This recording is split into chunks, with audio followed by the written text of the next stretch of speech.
कर्नाटक के मंड्या जिले में आपसी विवाद में एक युवक की चाकू मारकर हत्या कर दी गई। हत्या की वारदात का सीसीटीवी फुटेज सामने आया है। इसमें दिख रहा है कि नशे में धुत 3 लोग योगेश नाम के युवक पर हमला कर रहे हैं और हमले के दौरान तीनों आरोपियों ने चाकू निकाल लिया और उस पर ताबड़तोड़ वार किए।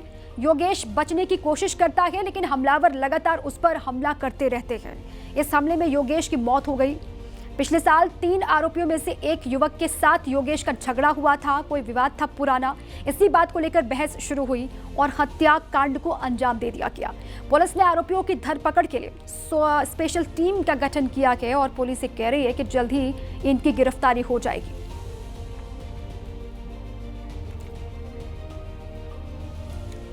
यूपी के बुलंदशहर में 2 पक्षों में आपसी विवाद को लेकर जमकर मारपीट हो गई और इसका वीडियो भी सोशल मीडिया पर वायरल हो रहा है।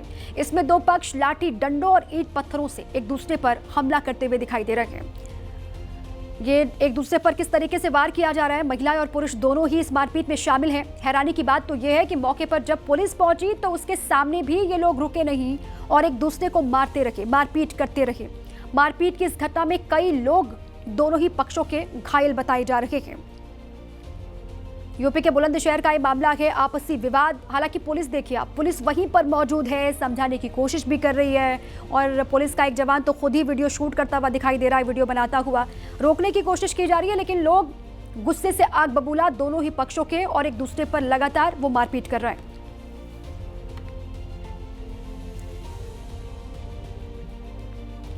हैदराबाद में आरामघर फ्लाईओवर पर लगातार खतरनाक स्टंट जारी है। नाबालिग लड़के सोशल मीडिया पर रील बनाने के लिए बाइक पर जानलेवा स्टंट कर रहे हैं। वीडियो में दिख रहा है कि 2 नाबालिग बच्चे स्कूटी पर स्टंट कर रहे हैं। स्कूटी के आगे वाले पहिए को उठाकर तेज रफ्तार में बाइक चला रहे हैं, ये देखिए आप। और स्कूटी के पीछे भी एक लड़का बैठा हुआ है, आपको दिखाई दे रहा है।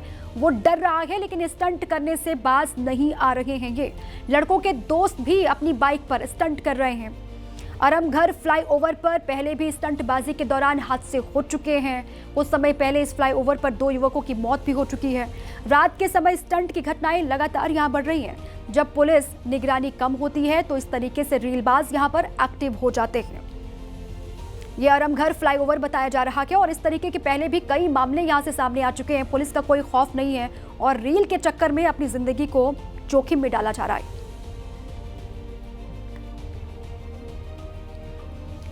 यूपी के मुरादाबाद में एक लकड़ी की फैक्ट्री में भीषण आग लग गई। आग से पूरे इलाके में हड़कंप मच गया और आग इतनी तेजी के साथ वहां पर फैली कि चारों ओर से धुआं ही धुआं दिख रहा था। आसमान में आग की लपटें उड़ती देख लोग वहां से भागने लगे।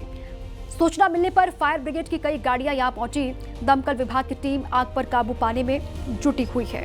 लगातार रेस्क्यू ऑपरेशन चल रहा है। इलाके में धुआं फैलने से आसपास के घरों को भी खाली करवा लिया गया एहतियात के तौर पर और अभी तक किसी के भी हताहत होने की खबर यहां से नहीं है। ये जिस वक्त आग लगी फैक्ट्री में, लकड़ी की ये फैक्ट्री है और धुआं किस तरीके से उठ रहा है ये वहीं सीधी तस्वीरें वहीं की उस वक्त की आपको दिखा रही जिस वक्त आग लगी। राजस्थान के सिरोही में गर्भवती महिला की मौत के बाद जमकर हंगामा हो गया। महिला रेवदर के एक अस्पताल में भर्ती थी और डिलीवरी के बाद हालत नाजुक होने पर उसे गुजरात रेफर कर दिया गया। गुजरात में इलाज के दौरान महिला की मौत हो गई। मौत की खबर मिलते ही महिला के परिजन भारतीय अस्पताल के बाहर जमा हो गए और खूब तोड़फोड़ वहां पर की हंगामा किया गया। हंगामा इतना बढ़ा कि पुलिस बुलानी पड़ी। फिलहाल महिला के परिजन पुलिस के समझाने पर शांत हो गए हैं। ये अपडेट है।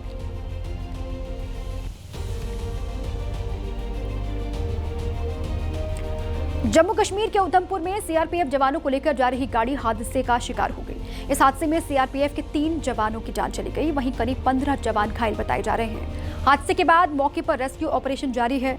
घायलों को अस्पताल में भर्ती करवाया गया है जहां उनका इलाज चल रहा है। हादसा उधमपुर जिले के बसंतगढ़ में हुआ है। खबर उत्तराखंड से है। उत्तराखंड के धराली में आई आपदा के बाद अब सियासत भी शुरू हो गई है। उत्तराखंड कांग्रेस के अध्यक्ष करण महरा और प्रतापनगर सीट से कांग्रेस के विधायक विक्रम नेगी गंगनानी पहुंचे, जहां उन्होंने कहा कि उत्तराखंड एक पहाड़ी राज्य है जहां आपदा आती रहती है, लेकिन इससे निपटने के लिए सरकार को पहले से तैयारी करके रखनी चाहिए थी। क्या वजह है कि जो पहाड़ी क्षेत्र हैं वहां पर जो आपदा है, जो प्राकृतिक आपदा है, वो अब बढ़नी शुरू हो गई है। पहले अदा कदा एक आधी घटनाएं सुनने को मिलती थी, लेकिन अब आए दिन सुनने को मिलता है कि कहीं लैंडस्लाइड हो गया, कहीं पर बादल फट गया, कहीं पर नदी में पानी का उफान इतना आ गया कि कई गांव बह गए। तमाम ऐसी घटनाएं देखने को मिलती हैं। इसके पीछे वजह क्या है? देखिए, इसके पीछे बहुत सारी वजह हैं। जैसा कि हम कहते हैं कि जो चाहे हिमाचल है चाहे उत्तराखंड, एक सी टोपोग्राफी है। यहाँ जो भी बसासत है, जो डेवलपमेंट है, उसके लिए जो भूगर्भीय वैज्ञानिक है उनकी और एक साइंटिस्ट और इंजीनियर्स की एक कमेटी होनी चाहिए, टीम बननी चाहिए, जो डिसाइड करेगी कितनी वेट बेयरिंग कैपेसिटी है, कितनी हलचल होनी चाहिए, कितना कंपन होना चाहिए। उस हिसाब से गाड़ियों की जो भार है इत्यादि उसका एक मापन होना चाहिए। बसासत के लिए नियम बनने चाहिए, तो वो अभी नहीं है। दूसरा, ये सीमांत क्षेत्र है, आप जहाँ खड़े हैं, और चाइना का हमारे से बॉर्डर लगता है। लेकिन आपने देखा होगा जब आप यहाँ तक पहुँचे हैं गंगनानी तक, तो 2 बैली ब्रिज आपको मिले हैं। एक में कैप्टन शहीद हुए थे, उनका एक स्टैचू भी वहाँ है, और दूसरा जो दूसरे वैकल्पिक गंगा जो है उसमें बैली ब्रिज 2013 में कांग्रेस की सरकार ने आपदा के बाद बनाए थे, वो अभी भी बैली ब्रिज है। जबकि बैली ब्रिज जो है वो टेम्प्रेरी एक व्यवस्था है, लेकिन सरकार इन 12 सालों में वहाँ पक्के ब्रिज नहीं बना पाई है। तो इससे समझना चाहिए कि हम कितने गंभीर अपने क्षेत्र के लिए हैं। आप तो जनप्रतिनिधि हैं, आपको नहीं लगता है कि हम विकास के नाम पर जो प्रकृति है उससे खिलवाड़ कर रहे हैं और यही वजह है कि आपदा को दावत दे रहे हैं? एक कारण ये भी हो सकता है, लेकिन उत्तराखंड का जो पर्वतीय क्षेत्र है इसमें अब आपदा, बाढ़ आना, बादल फटना, ग्लेशियर टूटना, मौसम परिवर्तन, जो क्लाइमेटिक कंडीशन है उसमें जो परिवर्तन हो रहे हैं, ये सब चीज़ें इसके लिए इनकी वजह से ये सब हो रहा है। लेकिन जो अभी की घटना है, आज 100 घंटे के लगभग आपदा के घटना को हो गया। इस क्षेत्र में फ़ोन के नेटवर्किंग, दूर संचार व्यवस्था और बिजली की व्यवस्था अभी नहीं हुई। अभी तक ये तय नहीं हो पाया कि कितने लोग आपदा में मरे हैं, कितने लोग घायल हैं और कितनों की क्या स्थिति और कहाँ कहाँ कौन फंसा हुआ है। ये सरकार को चाहिए था कि इसको स्पष्ट करती। और वैली ब्रिज हो, बड़ी हैवी मशीनें हो, ये हमें बरसात का इंतजार नहीं करना चाहिए।